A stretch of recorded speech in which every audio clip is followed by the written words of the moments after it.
ஏன் இப்படி பண்ணுறாங்கன்னு சத்தியமாக தெரில. இது ஆளுநரோட வேலை என்ன?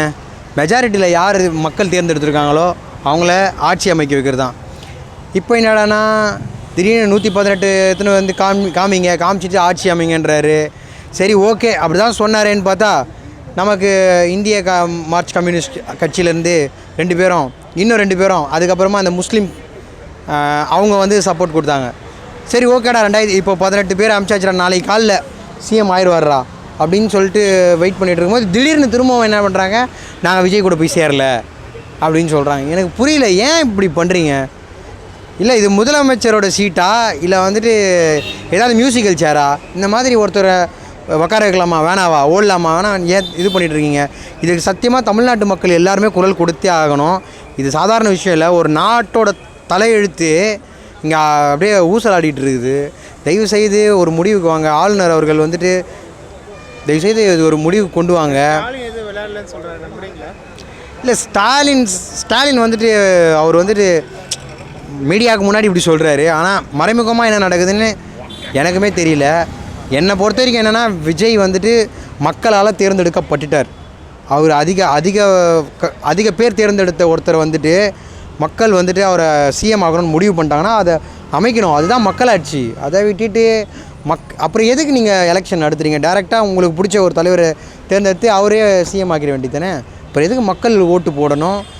இத்தனை பேர் ஃபாரின்லேருந்து வந்து கிளம்பி வரணும், எத்தனை பேர் வேலையை விட்டுட்டு சொந்த ஊருக்கு பஸ்ஸு லாரி எதுக்கு அடித்தாலும் போய் ஓட்டு போடணும்? அப்படி கஷ்டப்பட்டு ஓட்டு போட்டவங்களுக்கு என்ன மரியாதை? இவரை சிஎம்மாகவும் ஆக்க மாட்டீங்க. அவர் அட்லீஸ்ட் ஒருத்தவங்களை கூப்பிட்டு வந்து 116 பேர் இப்போ இருக்காங்க இல்லையா, அதை வச்சு நீங்கள் அவங்கள அமைக்க வைக்கலாம்ல. அப்படியும் பண்ண மாட்டீங்க.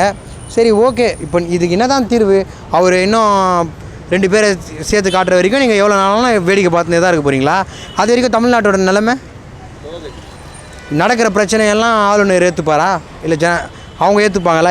இதுக்கப்புறம் இந்த இடைப்பட்ட நாட்களில் வர துன்பமோ துயரமோ அதுக்கெல்லாம் ஆளுநர் தான் பொறுப்பேற்றுக்க முடியுமா? இல்லை ஒரு சிஎம் இருந்தால் சிஎம் நம்ம கேள்வி கேட்கலாம். ஓகே இந்த மாதிரி நடந்திருக்கு, சிஎம் என்ன பண்ணுறாருன்ட்டு. இப்போ சிஎம்மும் இல்லை, இப்போ ஆளுநர் ஆட்சியும் இல்லை. இப்போ என்ன தான் இப்போ தமிழ்நாட்டோட நிலைமை? தயவு செய்து சீக்கிரமாக ஒரு முடிவு எடுத்து விஜயை வந்துட்டு அவர் தளபதி விஜய் அவர்களை வந்துட்டு வந்தீங்கன்னா சிஎம் ஆட்சியில் உட்கார வச்சுட்டு அதுக்கப்புறமா அடுத்து என்ன ஒரு 6 மாதத்துக்குள்ளே அவர் பெரும்பான்மையை காமிக்கலன்னா அப்புறம் ஒரு முடிவு எடுங்க. அதை விட்டுட்டு இப்போ இவ்வளோ சீக்கிரம் வந்துட்டு ஒருத்தரை உட்கார வைக்க விடாமல் அவரை வந்துட்டு போய்ட்டு இன்னும் 2 பேரை கூட்டுவா, 4 பேரை கூட்டுவா, 6 பேரை கூட்டுவா அப்படின்னு சொல்கிறலாம் நியாயமே கிடையாது. மக்கள் யாருக்கு ஓட்டு போட்டாங்க? விஜய்க்கு அதிகமாக ஓட்டு போட்டிருக்கான், அவரை உட்கார வைங்க. இல்லையா 2 ஹவர்ஸ்க்கு முன்னாடி வரைக்கும் அவ்வளோதான், நாளைக்கு காலையில் பதவி இருக்க போகிறாரு, 6 மணிக்கு வந்து ஆளுநரை மீட் பண்ண போகிறாரு அப்படின்னு சொன்னாங்க. திடீர்னு பார்த்தீங்கன்னா திரும்ப என்னென்னா ப்ரோ, இவரை வந்துட்டு ஆக்கக்கூடாதுன்றதுக்காக தான் நிறைய பேர் நினைக்கிறாங்க. விஜய் வந்துட்டு சிஎம் ஆகிறதுல நிறைய பேருக்கு உடன்பாடே கிடையாது, இதுதான் உண்மை. ஆனால் இதில் யாருக்கு இதில் உடன்பாடு இருக்குன்னா மக்களுக்கு மட்டும்தான் விஜயை சிஎம் ஆகணுன்ற ஒரு நல்ல எண்ணமே இருக்குது. மற்ற யாருக்குமே அந்த எண்ணமே கிடையாது. உண்மையாகவே தமிழ்நாடு நல்லா இருக்கணும்னு நினச்சிருந்தாங்கன்னா கண்டிப்பாக விஜய்க்கு நிறைய பேர் சப்போர்ட் பண்ணியிருப்பாங்க, மற்ற கட்சியும் சப்போர்ட் பண்ணியிருப்பாங்க, மற்ற நிறைய மக்களும் சப்போர்ட் பண்ணியிருப்பாங்க. ஆனால் அதை விட்டுட்டு அவரை வந்துட்டு இவ்வளோ ஒரு மனுஷனை போட்டு என்னென்னலாம் பண்ண முடியுமோ பண்ணுறீங்க. ஆனால் இதுக்கு வந்துட்டு விஜய் கண்டிப்பாக வந்துட்டு சோர்ந்து போக மாட்டார் நான் நம்புகிறேன். ஏன்னா அவரை நம்ம நான் சின்ன வயசுலேருந்தே பார்த்துட்ருக்கேன். எவ்வளோ பிரச்சனை வந்தாலும் ரொம்ப சாஃப்டாக புத்திசாலித்தனமாக ஹேண்டில் பண்ணுறவர் தான் தளபதி விஜய். இதையுமே அவர் கண்டிப்பாக எதிர்கொண்டு மக்கள் நீங்கள்லாம் குரல் கொடுக்கணும். மக்கள் தான் நீங்கள் தான் குரல் கொடுக்கணும். நம்ம வந்து புலம்பிட்டு இருந்தால் மட்டும் பட்டாது. நம்மளுக்கு தெரிஞ்ச சோஷியல் மீடியாலேயோ இல்லை இப்போ நான் பேசிகிட்டு இருக்கேன் இல்லையா யூடியூப்பில், அந்த மாதிரி ஏதாவது ஒரு சேனல்லையோ இல்லை வந்துட்டு உங்களுக்கு தெரிஞ்ச அக்கம் பக்கத்தில் பேச ஆரம்பிங்க. இதை பற்றி பேச ஆரம்பித்தா தான் நம்மளுக்கு தீர்வு கிடைக்கும். நம்ம அமைதியாக இருந்தால் கண்டிப்பாக கிடைக்காது. தயவுசெய்து அவருக்காக விஜய்க்காக நமக்காக தான் வராரு. அவர் வந்துட்டு பணம் சம்பாதிக்கணுன்னோ இல்லை வந்து பேர் சம்பாதிக்கணும்லாம் வரல. ஏன்னா அவருக்கு ஆல்ரெடி அதெல்லாம் அவர் சம்பாதிச்சிட்டாரு. நீங்கள் தான் சப்போர்ட் பண்ணி அவரை கொண்டு வர வைக்கணும்.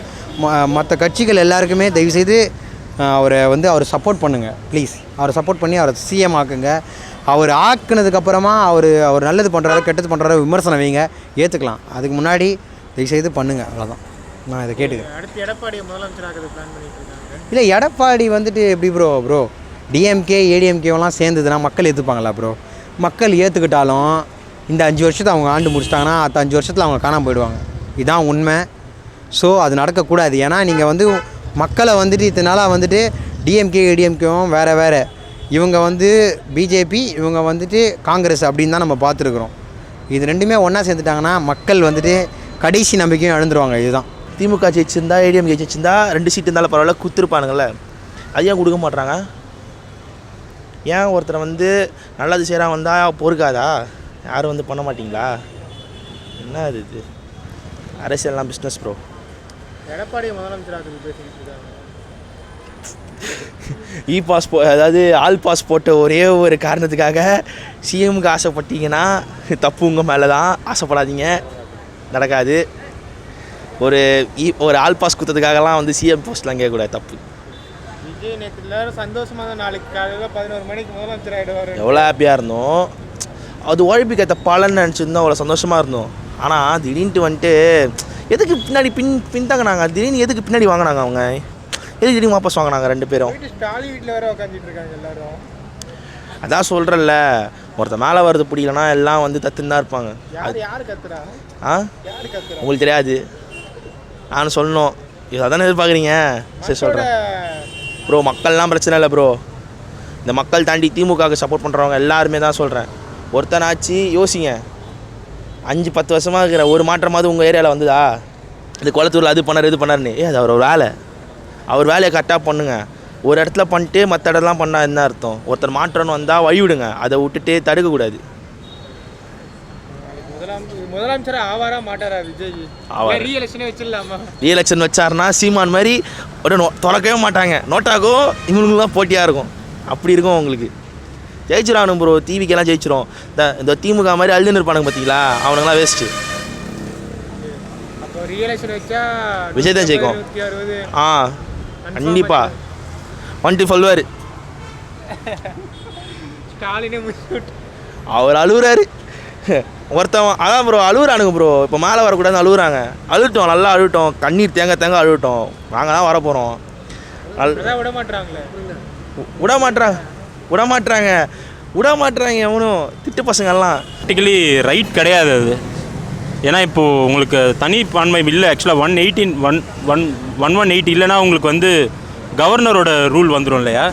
ஸோ அது அகெயின் வந்து அது பிஜேபி வந்து ரூல் பண்ணுற மாதிரி தான் இருக்கும். அது 6 மந்த்ஸ்க்கு ஆஸ் அ டிஎம்கே அந்த முஸ்லீம் லீக் கட்சி போயிருக்கக்கூடாது. Because there already against to BJP இல்லையா? ஸோ ஆப்வியஸாக அவங்க வந்து விஜய்க்கு சப்போர்ட் பண்ணி இருந்திருக்கணும். அண்ட் அகெயின் எடப்பாடி சிஎம்மாக இருக்கிறது வந்து வி ஹவ் சீன். எடப்பாடி சிஎம்மாக இருந்து ஸ்டாலின் இருந்து பார்த்துருக்கோம். We need a change. So டிவிக்கே வரலாம். ஸோ நிறைய மக்கள் ஆதரிச்சு இப்போ முதலமைச்சர் ஆக முடியாமல் சுற்றிக்கிட்டு இருக்காரு. இல்லை, கான்ஸ்டியூஷன் ஒன்று இருக்கு இல்லையா? See I'm not against to TVK. But constitution என்ன சொல்லுதுன்னா 118 சீட்ஸ் தேவைன்னு சொல்லுது. முஸ்லீம் லீக் கட்சி சப்போர்ட் வரணும். பட் வரேன்னு சொல்லிட்டு அலக்கடிச்சுட்டே இருக்காங்க. டிபெண்ட்ஸுங்க அது. பொலிட்டிஷியன்ஸ் எப்படின்னு தெரியும் இல்லையா? They have their own demands. But ஆப்வியஸாக பிஜேபி வரக்கூடாது அப்படின்னா they have to do it. But again இப்போது முஸ்லீம் லீக் கட்சி வந்து இப்போது எடப்பாடி வராருன்னா again they are supporting to BJP இல்லையா? So they have to have that sense. நம்ம வந்து நம்ம இவருக்கு விஜய்க்கு சப்போர்ட் கொடுக்கலன்னா பிஜேபி அகெயின் ரூல் பண்ணுவாங்க ஏடிஎம்கே மூலயமா அப்படின்ற ஒரு பேசிக் சென்ஸ் இருக்கணும். ஸோ ஸோ எனக்கு தெரிஞ்சு சப்போர்ட் கொடுக்கணும் அவங்க.